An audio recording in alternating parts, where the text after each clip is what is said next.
कुठून घालतायत बघा गाड्या, सगळेजण आपले शॉर्टकट बघतायत. आता ह्याला काय गरज आहे, ह्याला काहीच गरज नव्हती पुढे जायची. मला वाटतं नाशिकला तुम्हाला जर निघायचं असेल तर एक तर पहाटे म्हणजे 3:30-4 वाजता किंवा रात्री 12, 12:30, 1, 2 वाजता असं.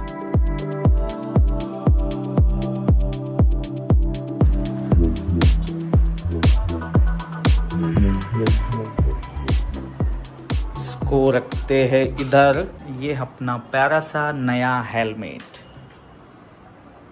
कैसा लगा कमेंट में जरूर बताना.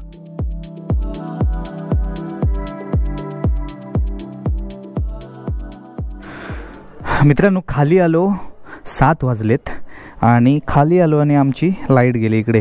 हे बघा सगळीकडेच लाईट गेली आहे.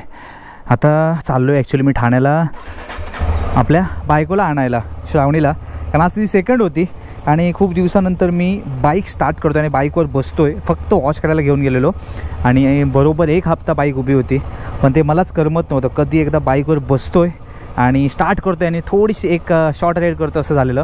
मग बायकोला बोललो थांब जरा, आज मी तुला घ्यायला येतो, मग आपण एकत्र येऊ. मग त्या निमित्ताने माझी पण एक शॉर्ट राईड होईल, कारण लवकर निघतो ह्याच्यासाठी. कारण आपला नाशिक हायवे तुम्हाला माहीत आहे खूप जाम असतो आजकाल काम चालू असल्यामुळे. त्यामुळे थोडंसं मी म्हटलं 1 तास लवकर निघतो. आणि बाकी तर आपली बाईक आता एकदम क्लीन झालेली आहे. 17,965 किलोमीटर आपली बाईक चाललेली आहे टोटल. आणि आता मी ट्रिप 0 करत नाही, कारण आज ना हे जे स्क्रीनवर दिसते ना हे सेफ्टी कवर मी लावलं, त्यामुळे काय होतं ते सगळं काढावं लागणार. त्यामुळे ट्रिप 0 आता एवढ्यात नाही, जेव्हा मी राईडला निघणार तेव्हा मी ट्रिप 0 करणार. बाकी आपली बाईक ओके आहे, फक्त अधूनमधून हॉर्न वाजत नाही. त्या हॉर्नचं काम मला करायचं आहे उद्या संडे आहे, त्यामुळे उद्या ही किरकोळ कामं आहे ती मला करून घ्यायची आहे. सो आपण निघू पटापट. 7 वाजून गेलेत, अर्ध्या तासात पोचेन मी ठाण्याला. बायको पण खुश होईल, त्यामुळे आता पटकन निघूया आणि आपण जाताना बोलत जाऊ. गाईज बाहेर निघाल्यानंतर आमच्या डोंबिवलीमध्ये एवढे रस्ते खदलेत ना बाबा, सगळीकडे कामं चालू आहेत. शॉर्टकट जायचं म्हटलं की आता तो लॉंग कट होतोयस. कारण सगळीकडे रोड खोदून ठेवलेत आणि अर्धवट कामं किंवा काय समजत नाही काय प्रॉब्लेम आहे, पण आम्हाला हालत खराब होते. कारण बाहेर पडल्यानंतर एवढं ट्रॅफिक असतं ना, सगळीकडे कुठे पण गाड्या घाला, सगळीकडे जाम असतं. त्यामुळे आता मानकुली ब्रिज पकडेपर्यंत हालत खराब आहे. आणि त्याच्यानंतर आपल्या नाशिक हायवेला काय परिस्थिती आहे माहीत नाही. तरी ठीक आहे, सॅटर्डे असल्यामुळे थोडीशी मला गर्दी कमी मिळू शकते, पण बाकी तर मजा येते आज गाडी चालवायला. खूप दिवसांनी यार चालवते गाडी, कारण फुल हँडिकॅपसारखं वाटत होतं मला. 4 दिवस घरी बसलेलो, पाय पेन होतो ना. ॲक्च्युली पाय कसं आहे पेन होत नाही आहे, पण ॲक्च्युली डॉक्टरचं पण बरोबर होतं की थोडंसं रेस्ट घेत, कारण जेवढा आराम घेशील तेवढा तो पाय चांगला होईल, बरा होईल पटापट. आता पाय माझा कसा आहे सुजत नाही आहे, पण काय होतं कधी पेन होतं. म्हणजे जेव्हा जास्त जोर पडतो पायावर कंटिन्यूस चालणं वगैरे झालं की तो पेन करायचा. पण आता बऱ्यापैकी कमी आहे, कारण आंबे हळद आणि तुरटी मी लावली, जालिम औषध, गोळ्या कमी घेतल्या, पण हे गावठी उपचार मी जास्त केले, त्यामुळे माझा पाय लवकर बरा झाला आहे. आणि काय असतो आपल्या नाजूक अवयव आहे ते, ह्याच्यावर जास्त प्रेशर पडला ना की तो पेन होणारच आहे. आणि एक तर माझा डावा पाय तर एकदम फुल फ्रॅक्चर झालेला होता, त्यामुळे त्याला मला खूप जपायचं आहे. आणि सगळं जपून, आपली बॉडी जपून, आपला अवयव, प्रत्येक अवयव जपून आपल्याला प्रवास करायचा आहे पुढचा. ओ भाई साहब, हे बघा आत्ता जस्ट नाव काढलेलं ट्रॅफिकचं आणि इथूनच स्टार्ट झालं आहे. कारण काय आहे, एक लाईन बंद आहे, तिकडचा रोड बंद असल्यामुळे हे सगळे नाशिकला जाणारे, मुंबईला जाणारे, ठाण्याला जाणारे हे सगळे इकडून जातात. ओलावाले जास्त आहेत याच्यामध्ये आणि ऑटोवाले कमी आहेत. आणि त्यात करून आपले ऑटोवाले, शेअरिंग ऑटो, स्टेशनवरून जे जातात हे सगळे इकडून जातात. काय करणार, बिचाऱ्यांना एकच तर रस्ता आहे. आणि तो मानकुली ब्रिज झाल्यामुळे खूप हालत खराब होते लोकांची. जे बिचारे बाहेर पडतात लोकलवाले, त्यांची पण बिचाऱ्यांची हालत खराब. सगळं जाम होतं, इकडून तिकडून घुसवतात. सगळ्यांना घाई असते, सगळ्यांना घाई, एकाला कोणाला घाई नसते असं नाही, सगळ्यांना घाई असते. आणि मग असं सगळं जाम होतं. आता काय करायचं, आपण जायचं काय, नको थांबूया आपण. मानकुली ब्रिजवर आल्यानंतर मोकळा श्वास टाकला, कारण ट्रॅफिकमधून बाहेर पडेपर्यंत बरोबर 20 मिनटं गेली. आता एवढ्यात मी ठाण्याला पोचलो असतो. वाव, खूप दिवसानंतर बाईक चालवताना किती मजा येते यार.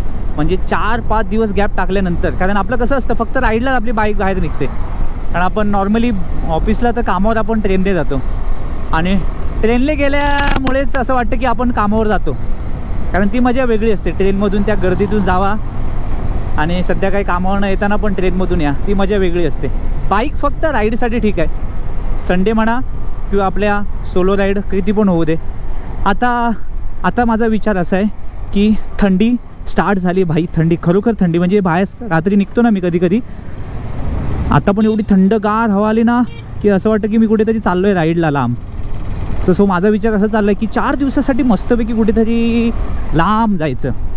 सोलो, फक्त सोलो राईड, शांत दिमाग आणि तुमच्यासोबत गप्पा टप्पा मारत मारत राईड एन्जॉय करायची. आता म्हणजे कसं माहीत आहे, एक एक टप्पा आपण करायचा आहे.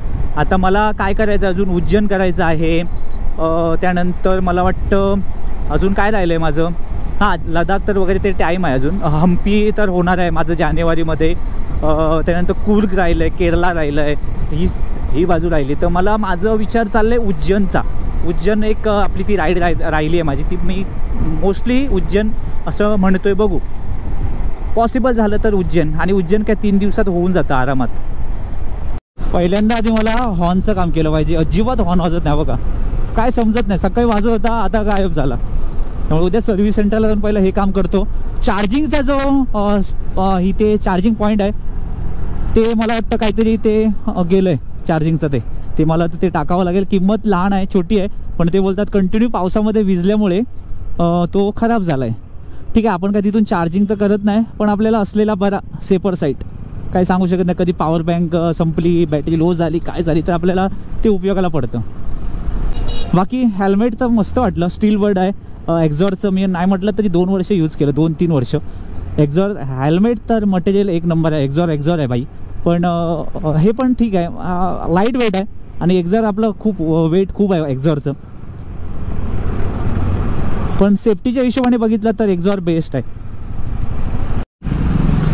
कधी कधी काय होतं, हे थोडेसे ओव्हर करतात. हा टेम्पोवाला जो आहे याला काही गरज नाही आहे पुढे जायची. गप्प मागे थांबला असता सगळं झालं असतं. आता समोरून गाड्या पण येत आहेत, आमच्या बाईक आहेत, आम्ही एवढ्यात आरामात निघालो असतो. पण ह्यांना खूप घाई असते. आता ह्याला काय गरज आहे, ह्याला काहीच गरज नव्हती पुढे जायची. आता सगळं परत जाम करणार.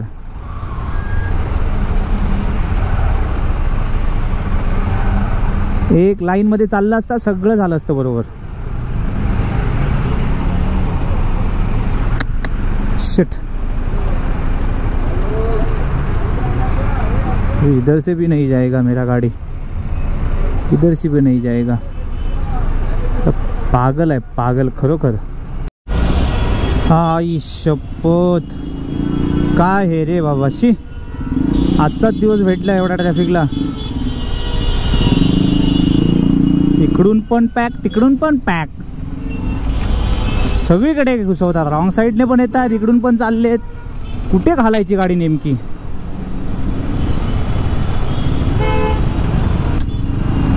देवा देवा.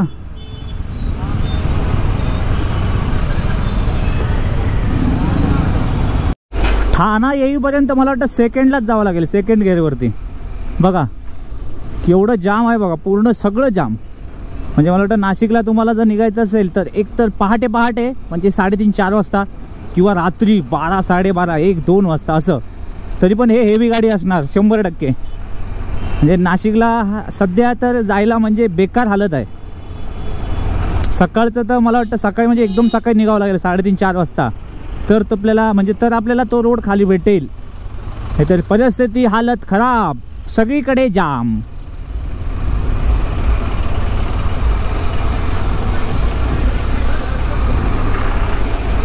दुनिया में रहना है तो काम कर प्यारे. चल भाई. अरे बाप रे, इमरान हाशमी का फैन दिख रहा है ये लोग. ये तो ऑटो वाला इमरान हाशमी का फैन है. चलो घुसाओ. थांब रे बाबा. कार वाले, कार पण असे लेफ्ट साईडलाच घुसवतात एवढे ना.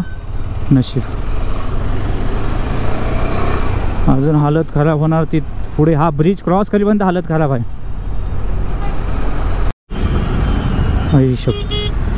कुठून घालतायत बघा गाड्या.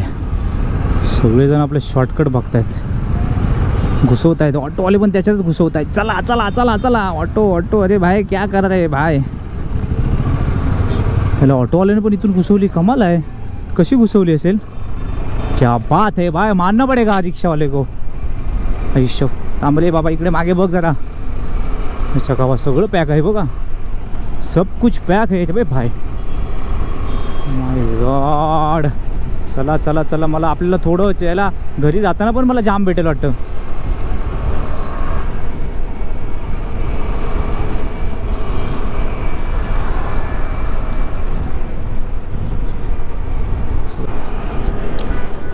तर मित्रांनो, तुम्हाला रोडची हालत बघितल्यानंतर लक्षात आलं असेल हा नाशिक हायवेची सध्याची परिस्थिती काय आहे. की मला वाटतं ही बऱ्याच लोकांना माहीत आहे. त्यामुळे निघताना आता विचार करा, जर नाशिक साईडने म्हणजे तुम्हाला कुठे जायचं असेल नाशिक करून, तर एक तर तुम्हाला पहाटे नाहीतर रात्री एकदम 12, 12:30, 1, 2 वाजता, नाहीतर हे असं ट्रॅफिक भेटणार आहे तुम्हाला. कारण सध्या रोडचं काम चालू असल्यामुळे आणि त्यात परत हे मोठ्या हेवी गाड्या कंटिन्यू चालू असतात, त्यामुळे हे असं जामच भेटणार.